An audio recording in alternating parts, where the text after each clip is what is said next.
여러분 기러기 잘 알고 계시죠? 이 기러기가 나를 때 맨 앞에 대장이 있습니다. 그리고 그 대장을 중심으로 양쪽으로 이렇게 역 V자를 이렇게 그리면서 날아갑니다. 이 기러기가 혼자 날 때보다 그렇게 무리를 지어서 날아가면 71%의 힘이 더 빠르게 작용한다고 합니다. 그리고 또 하나는 맨 앞에 바람을 맞으면서 날아가는 그 기러기가 뒤에서 계속해서 날갯짓을 하고 울음소리를 내주면서 대장 잘하고 있다, 우리가 같이 나르고 있다라고 하는 것을 표현하고 날아갑니다. 그리고 또 다른 기러기들은 내가 이 대열에서 절대로 내가 낙오하면 안 되겠다라고 하는 생각을 가지고 어떻게 해서든지 그 대열에 합류하려고 한답니다. 대륙을 건너서 장기간 이동하는 센트릴 두루미가 있습니다. 세 가지 특징이 있다고 해요. 첫 번째로는 거친 바람을 헤치고 나갈 지도자를 세운다는 것입니다. 장거리를 날다가 보면 앞에서 바람을 가장 먼저 맞는 새가 대장인데, 이 대장을 세워서 굉장히 먼 곳을 날아간다고 하죠. 두 번째로는 지도자를 교대로 세운다고 합니다. 왜 그러냐? 앞에서 바람을 계속해서 맞다 보면 이 기러기가 힘을 잃게 되고, 그러면 또 다른 지도자를 쭉 정해놓고 또 다른 지도자가 얼른 힘이 빠진 것을 보이면 들어가는 거예요. 그러면 앞서서 날아가는 지도자는 가감하게 그 자리를 내주고 뒤로 빠지는 거예요. 지도자가 힘이 떨어지고 지칠 때 또 다른 지도자가 앞서서 날아간다고 합니다. 이것이 두 번째 특징이에요. 세 번째 특징은 앞에 지도자가 잘 우리를 이끌고 있다라고 하는 확신을 주고 격려해주는 울음소리를 계속해서 내서, 야, 잘하고 있다, 대장 정말로 잘하고 있어, 조금만 더 힘을 내, 이렇게 응원을 한다고 합니다. 그래서 이 새들은 수천 킬로를 날아갈 수가 있는 것입니다. 건강한 공동체는 바로 이런 모습입니다. 어떤 사람은 앞에서 이끌고, 어떤 사람은 뒤에서 밀어주고, 어떤 사람은 서로 격려하며 함께 날아가는 것입니다. 제가 요즘 들어서 자꾸 여러분들에게 인식을 좀 바꾸십시오. 여러분들에게 자꾸 얘기를 하고 변화를 요구하고 하는 이유가 있습니다. 그냥 이렇게 가서는 안 되기 때문에 자꾸 얘기를 하는 겁니다. 뒤에서 여러 번 얘기를 하죠. 얘기하고 바꾸라, 이거 이렇게 새로 해라, 정신들 똑바로 차리고 하라. 근데 정신을 안 차리고 있어요. 여러 번 얘기하는데도 안 바뀌어. 몇 달을 얘기하는데도 안 바뀌어요. 세상에 이 정도 되는 교회가 시스템 때문에 몇 달을 이렇게 고생을 하고 툭하면 나가고 꺼지고, 여러분 이런 교회가 있습니까? 이런 교회 없습니다. 예? 무슨 시장, 돗대기 시장도 아니고 자꾸 얘기해서 뒤에서 이렇게 하세요, 저렇게 해주세요, 이렇게 해주세요, 저렇게 해주세요. 그럼 정신들을 차리고 그것을 맡아줘야죠. 여러분, 기러기들도 하다못해 센트릴 두루미도 같이 움직이고 같이 무엇인가를 만들어갈 때 그 험난한 대륙을 넘어서 수천 킬로를 날아가는 것입니다. 이것이 시너지 효과입니다. 교회도 마찬가지입니다. 교회도 시너지 효과가 있어야 되는 것이죠. 모든 공동체가 다 그렇습니다. 어떤 사람은 앞에서 이끌고, 어떤 사람은 뒤에서 밀어주고, 어떤 사람은 격려해주고 박수 쳐주고, 이런 삼박자가 마저 돌아가야지 그 공동체가 건강한 겁니다. 교회도 마찬가지입니다.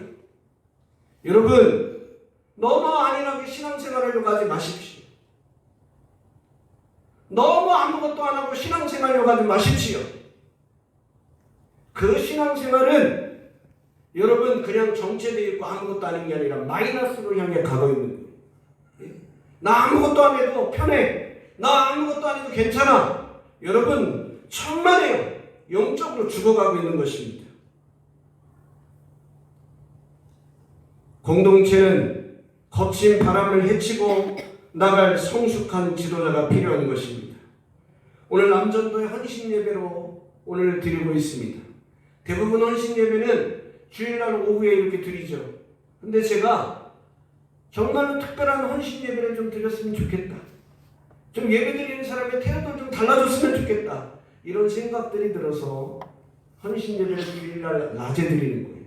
여러분 주일날 낮에 오전 예배 때 헌신 예배 드려본 적 있어요? 없잖아요. 여러분 교회라고 하는 것을 핵심 줄기는 내버려 두고 껍데기는 바꾸고 인식을 새롭게 하자는 거예요. 그래서 여러분들이 저와 함께 목사만이 지도자가 아니라 여러분들도 지도자고 같이 만들어가는 교회를 계속해서 꿈꾸고 있는 것입니다. 지금 이 시대는 능력을 가진 지도자, 겸손한 지도자, 그리고 헌신된 지도자를 찾고 있습니다. 그러나 무엇보다도 가장 중요한 최고의 지도자는 하나님 마음에 합한 성숙한 지도자입니다. 능력이 있으면 좋죠. 예? 무엇인가 잘하는 게 있으면 좋아요. 겸손한 지도자 좋아요. 헌신한 지도자 좋아요. 그러나 더 근본적으로 중요한 것은 그 지도자가 하나님 마음에 맞는 지도자냐, 하나님이 원하시는 지도자냐, 이것이 가장 중요하다는 것입니다. 성숙한 지도자는 하나님 앞에서 중심이 바로 선 자입니다. 성숙한 지도자는 삶의 중심이 언제나 하나님께 있는 사람입니다.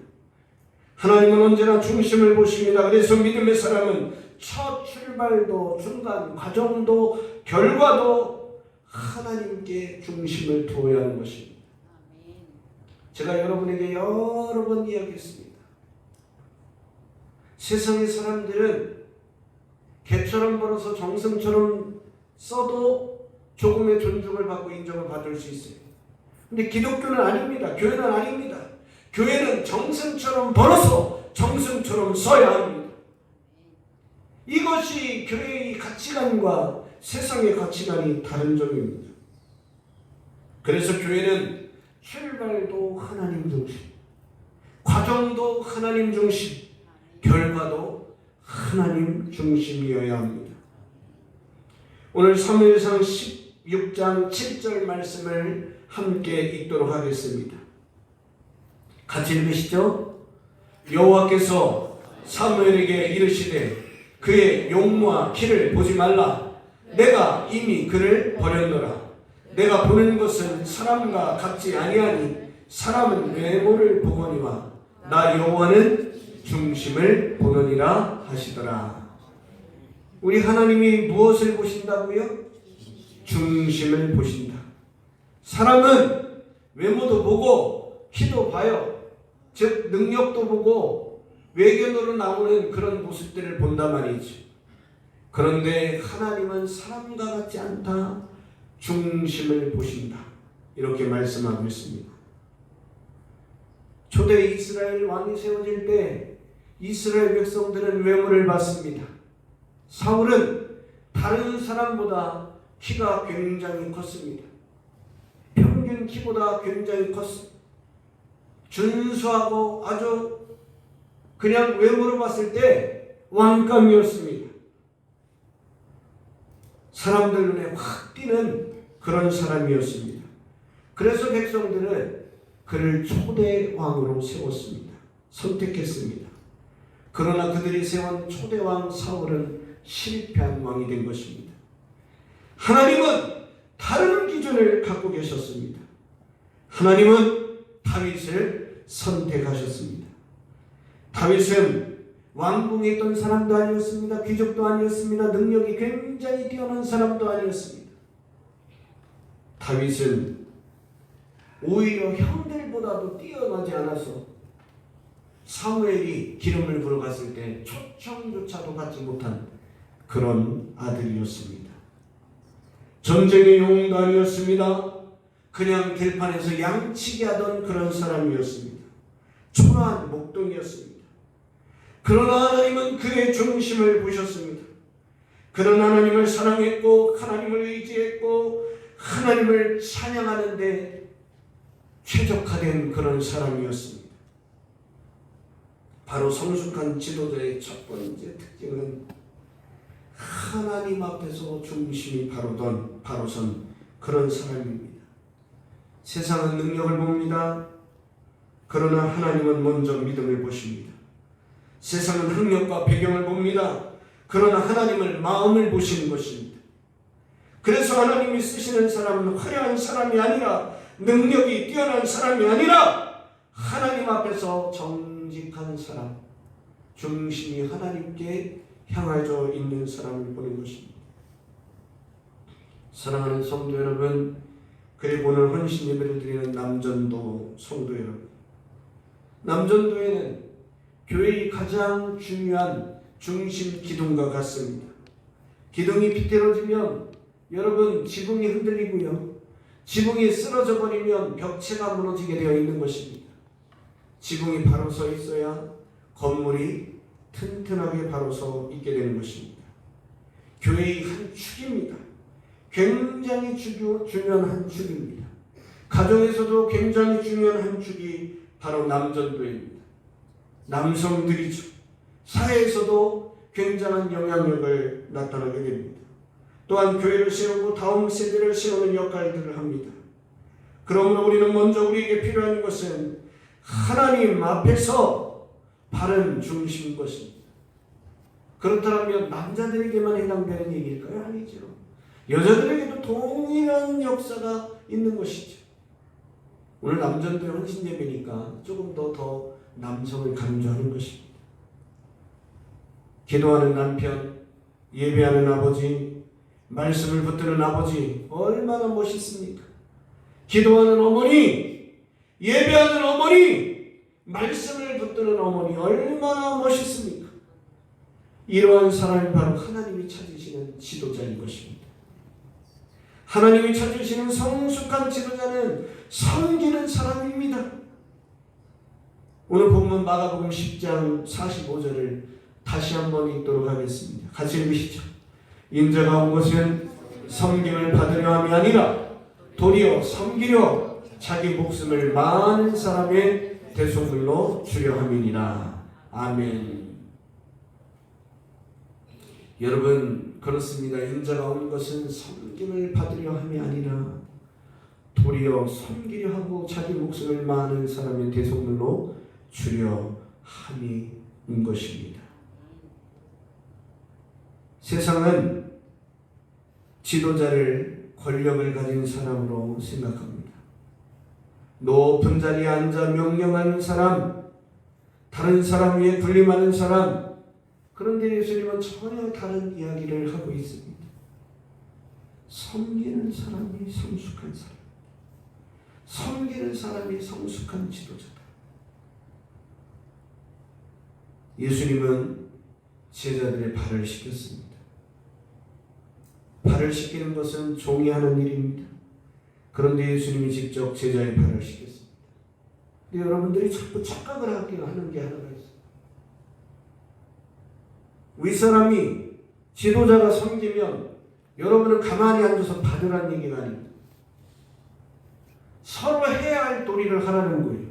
제가 여러분들에게 처음 와서 하는 얘기가 그 얘기예요. 서로 해야 할 도리를 하라는 거예요. 목사는, 사모는 여러분을 열심히 섬겨주려고 최선을 다하고 있습니다. 왜? 그것이 저의 해야 할 일이기 때문에 하는 거예요. 여러분들은 성도로서 누군가를 세워주고 섬기는 일을 해야 돼요. 근데 어떤 사람은 섬김을 그냥 받는 사람만 있어요. 그럼 대단히 잘못된 겁니다. 같이 하라고 그랬잖아요. 따라서 하십시다. 해야 할 도리를 하라. 해야 할 도리를 하라는 거예요. 어떤 분은 그러더라고요. 아니 목사님 그렇게 안 하셔도 됩니다. 아니 목사님 그렇게 하는 거 부담스럽습니다. 아니요. 나는 하나님 앞에서 해야 되는 거를 하는 것입니다. 나는 하나님 앞에서 목회자로서, 사모로서, 교회 지도자로서 내가 마땅히 해야 할 일을 하는 거예요. 그것은 내 신앙인 것이고 나와 하나님과의 관계이기 때문에 하는 거예요. 여러분은 여러분의 할 도리를 하시면 되는 거예요. 근데 여러분의 할 도리를 안 하고 섬김만 받으려고 하는 사람들이 있어요. 아이 목사님 그러시면 안 되는데. 그러면 여러분 열심히 하세요. 열심히 섬겨주세요. 안 하면서 왜 그걸 하세요? 부담스럽게. 그거는 지극히 잘못된 생각입니다. 여기 장로님들도 마찬가지. 장로님들이 여러분 열심히 섬겨주잖아요. 여러분들 더 섬겨줘야죠. 권사님들, 안수집사님들이 여러분을 섬겨줘요. 그럼 여러분 더 잘해야죠. 아이 어린아이들 섬겨주고 세워주고 하면 그 아이들은 더 어른들을 존경하고 세워줘야 돼요. 근데 우리나라는 아주 못된 버르장머리를 하나 가지고 있어요. 잘해주는 사람을 무시하는 경향이 있어요. 잘해주는 사람한테 기어올리는 그런 경향이 있어요. 그거는 안 된다는 거예요. 서로 해야 할 도리를 잘할 때 건강한 것을 유지하는 거예요. 그래서 제가 얘기하잖아요. 저는 후배들한테는 항상 존댓말 했습니다. 깍듯이 존댓말 했습니다.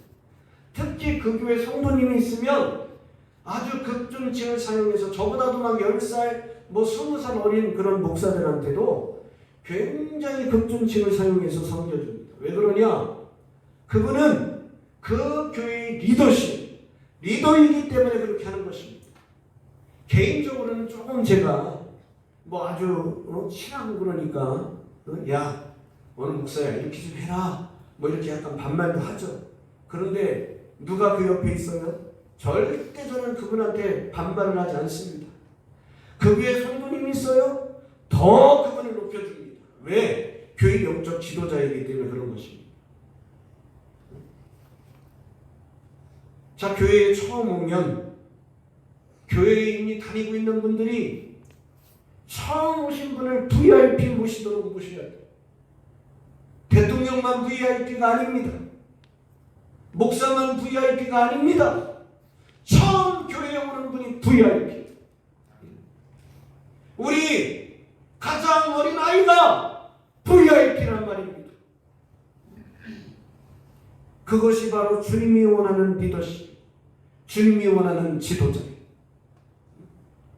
자, 우리 한번 옆에 있는 분에게 한번 고백을 합시다. 제가 처음에 고성을 지르고 분위기가 험악해졌는데 어쩔 수 없습니다. 계속해서 얘기도 안 바뀌니까 그렇게 얘기하는 거예요. 충격을 주는 수밖에 없습니다. 우리 아이들도 그러잖아요. 좋게 얘기하죠. 야 이렇게 해야 돼 이렇게 해야 돼. 안 되잖아요. 그럼 어쩔 수 없습니다. 회초리를 들어서 매를 때려줘야지. 그래서 정신을 차리게 해줘야 돼요. 자, 우리 옆에 있는 분에게 한번 다시 한번 고백합시다. 내가 잘하면 내가 잘하고 너도 잘하고 같이 잘하자. 여러분 그게 도리인 거예요. 서로를 높여주고 위해주고 아껴주고 세워주고 여러분 그게 아름다운 공동체 아닙니까? 가족이 뭐 하는 거예요? 가족이 그거 아닙니까? 누군가 낙나하고 힘들할 때 야 너 힘들지 오늘 힘내자. 그래서 먹을 것도 사주고 선물도 사주고 그 다음에 여행도 시켜주고 그리고 우리는 가장 센 거 할 수 있는 거 있잖아요. 뭡니까? 기도해주는 사랑하는 아들아 딸아 기도로 세워주는. 사랑하는 성도 여러분, 하나님이 찾으시는 성숙한 지도자는 섬기는 지도자입니다. 예수님이 그걸 직접 보여줬어요. 제자들의 발을 닦으셨어요. 그랬다고 해서 예수님이 계속 좋은 것만 하십니다. 예수님도 화내셨어요. 성전을 가서 다 뒤집어 엎어버리고 채찍을 만들어서 지도자들을 막 채찍을 휘둘러서 성전에서 내쫓았어요. 왜? 말을 해도 안 들어먹어요. 진리를 선포해도 안 들어먹어요. 그러니까 예수님이 화를 내신 적도 있어요.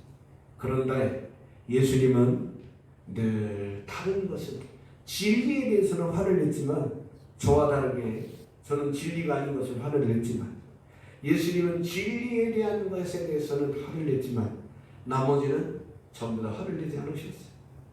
그런 예수님의 인격과 성품을 닮았으면 좋겠는데 저도 가끔마다 한 번씩 이렇게 드러날 때가 있어요. 속에서 참으려고 하고 뭔가 좀 바뀌어지길 바라는데 안 되니까 저도 모르게 막 화가 나는 거예요. 예수님처럼 되면 좋겠는데 그게 안 돼. 자, 어쨌든 간에 예수님은 섬김의 도를 보여주셨고 직접 예수님이 행하라고 명령도 하신 것입니다. 사랑하는 우리 성도 여러분, 기도하고 섬기고 또 교회를 필요를 채워주는 더욱 건강한 믿음의 사람들이 되기를 주님의 이름으로 선포합니다. 또한 지도자는 헌신하는 사람입니다.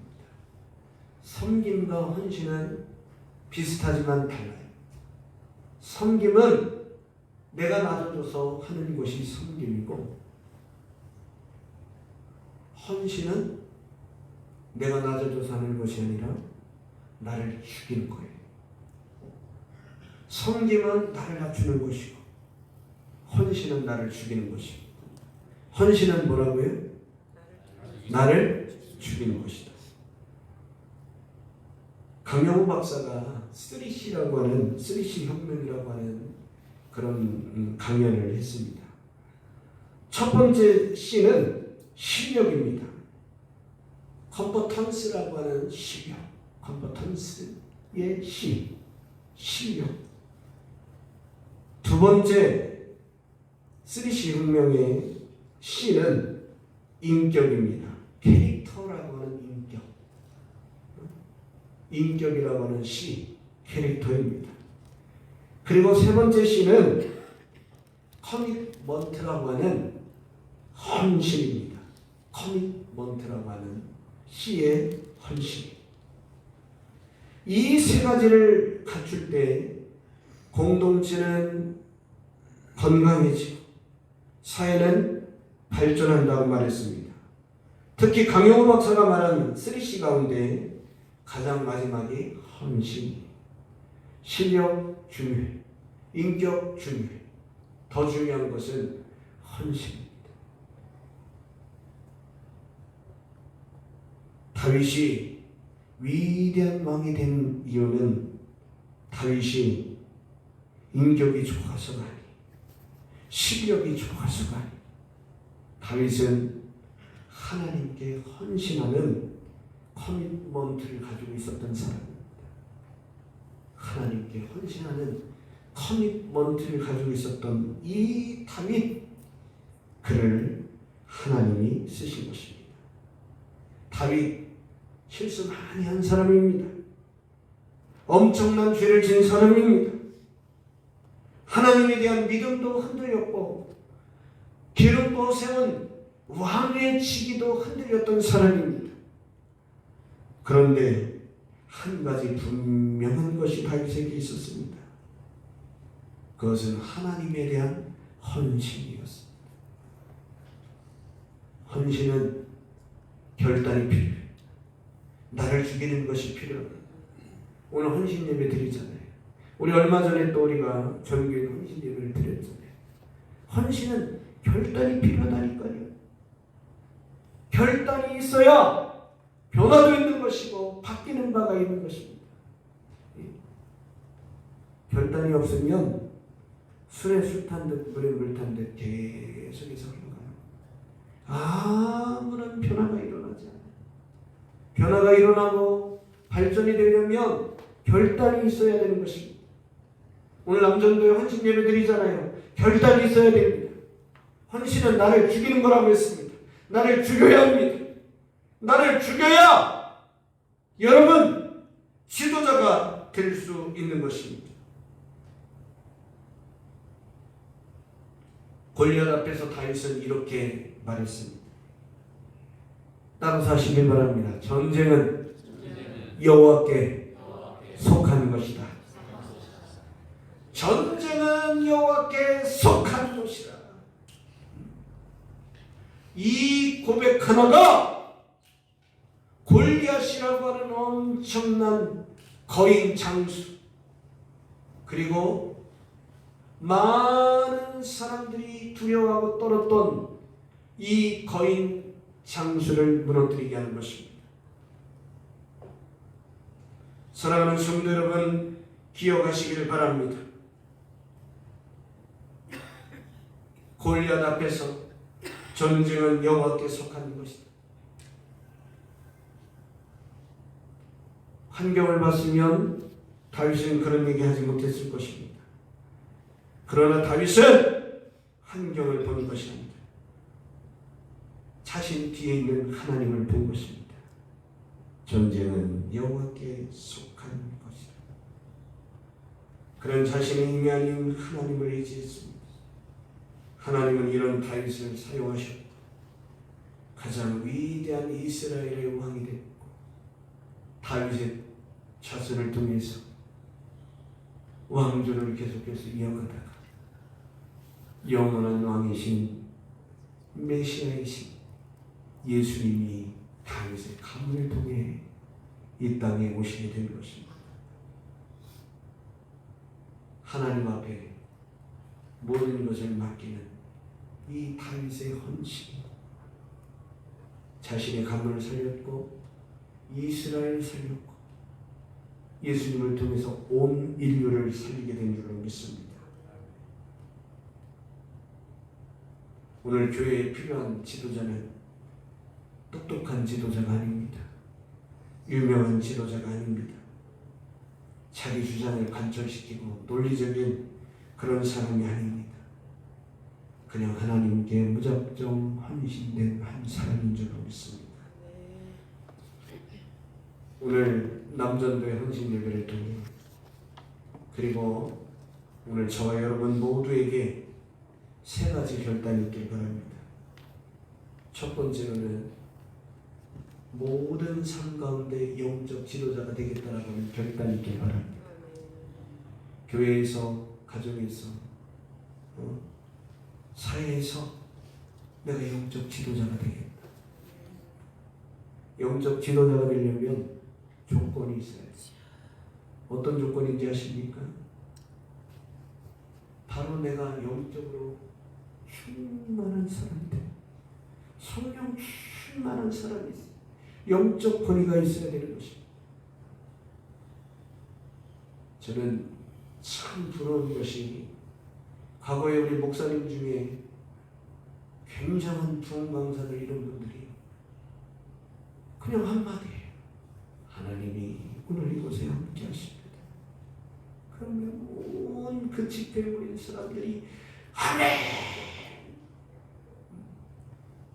하나님이 오늘 저와 여러분들의 마음을 만지셨고, 하나님이 저와 여러분들을 통해서 오늘 일하시길 원하십니다.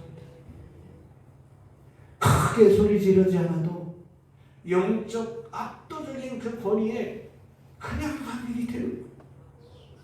너무너무나도 부러워서 저도 기도했습니다. 하나님, 저에게 저런 지도자가 되게 해주옵소서. 저런 영적 지도자가 되게 해주옵소서. 여러분, 오늘 저와 여러분들은 교회에서, 가정에서, 사회에서, 또 여러분 모든 사회적 삶의 환경 속에서 영적 지도자가 되기를 주님 이름으로 선포합니다. 영적 지도자가 되려면 뭐가 있어야 돼요? 영적 실력, 영적 능력이 있어야 돼요. 영적 실력, 영적 능력은 여러분이 결단하고 헌신해서 하나님께서 주시는 능력을 얻어야 됩니다. 가만히 있어서는 아무것도 안 됩니다. 두 번째로는 이런 헌신을 다짐했으면 좋겠습니다. 한번 따라서 하십시오. 내가 교회를 세우는 헌신자가 되겠습니다. 교회가 건강해지기 위해서는 누군가의 헌신이 필요해요. 물론 제가 있었던 교회, 몇천 명 되는 교회도 그 교회를 움직이는 사람은 수십 명. 아니, 한 10명, 10손가락 안에 꼽아요. 이 사람들이 죽도록 헌신해서 수백 명이, 수천 명이 움직여지더라고요. 그런데 여러분, 몇 명 안 되는 사람이 죽어라고 하면 그분들 지치잖아요. 그분들 힘들잖아요. 시너지 효과도 떨어지잖아요. 그 어떻게 해야 되는 겁니까? 내가 그 헌신하는 사람 속에, 내가 교회를 세우는 사람 속에, 내가 사회를 세우고 사회를 세우고 가정을 세우는 사람 속에 내가 들어가야 돼. 내가. 그런 은혜가 있기를 주님의 이름으로 선포합니다. 교회는 몇몇 사람 위에 세워지는 게 아닙니다. 느헤미야 2장 18절에 보면 느헤미야가 성벽을 세울 때 이스라엘 백성들이 같이 나라가 쫄딱 망하고 성벽이 다 무너지고 성전도 다 무너졌는데 하나님의 은혜를 주셔서 여러분 성전도 세우고 성벽도 세우게 하셨는데, 그때 정말로 놀라운 일은 이 어려운 시간에 이스라엘 백성들이 똘똘 뭉쳐서 같이 일어났다라는 거예요. 그렇다고 해서 100% 다 협조했던 게 아니에요. 그 중에는 느헤미야를 공격하고 성벽을 재건하지 못하게 하고 성전을 못 짓게 하는 그런 반대 세력도 엄청나게 있었습니다. 그러나 일반 백성들은 여러분 그렇게 똘똘 뭉쳐서 느헤미야를 중심으로 스룹바벨을 중심으로 성전을 다시 재건하고 성벽을 다시 재건하는 일을 했다는 것입니다. 여러분 결단하여 선포하시길 바랍니다. 봉사의 자리를 지키고 교회의 필요를 채워 주시기를 바랍니다. 나는 교회를 세우는 헌신자가 되겠다라고 하는 그런 다짐이 있기를 바랍니다. 옆에 있는 분에게 한번 고백하십니다. 나는 교회를 세우는 헌신자가 되겠습니다. 아멘이십니까? 세 번째는 우리가 이런 결단하시면 좋겠습니다. 나는 다음 세대, 미래 세대를 세우는 믿음의 사람이 되겠습니다. 다음 세대를 세우고 미래 세대를 세워야 됩니다.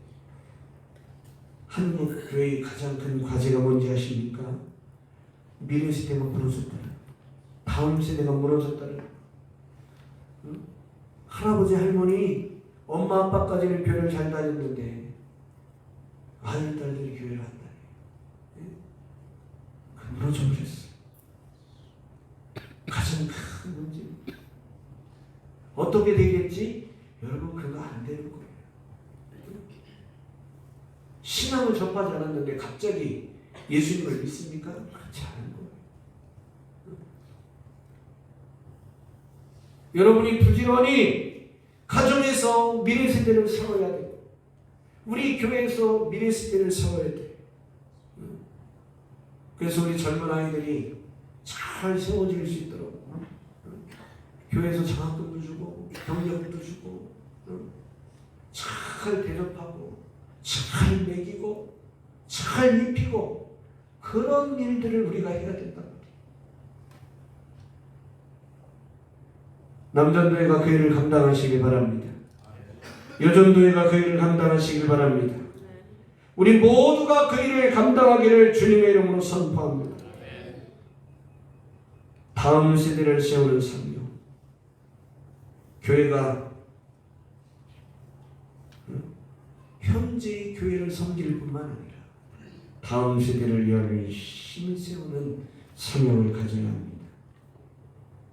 다음 세대들에게, 자녀들에게 믿음을 전하고 청년들을 격려하고 다음 세대를 위해 기도하고 신앙이 계속 물이 흘러가는, 물이 흐르지 않으면 썩고요. 물이 흐르지 않으면 문제가 심각해져. 교회에 물이 흘러가게 해야 돼. 교회의 물은 다음 세대들에게 믿음을 전파해 주어야 하는 것입니다. 우리의 결단은 다음 세대를 세우는 믿음의 사람이 되겠다라고 하는 결단이 되어야 할 줄 믿습니다. 사랑하는 성도 여러분, 센터의 두루미는 기러기는 혼자 날지 않습니다. 앞에서 인도하는 새가 있고 뒤에서 격려하는 새가 있고 힘들면서 자리를 바꾸면서 그들은 대륙을 건너가 수천 킬로를 날아가게 되는 것입니다. 교회도 마찬가지입니다. 어떤 사람은 앞에서 섬기고 어떤 사람은 뒤에서 기도하고 어떤 사람은 함께 격려하면서 나아갑니다. 제발 뒤에서 당기지만 마십시오. 앞에 가는 사람 뒤에서 당기지 마십시오.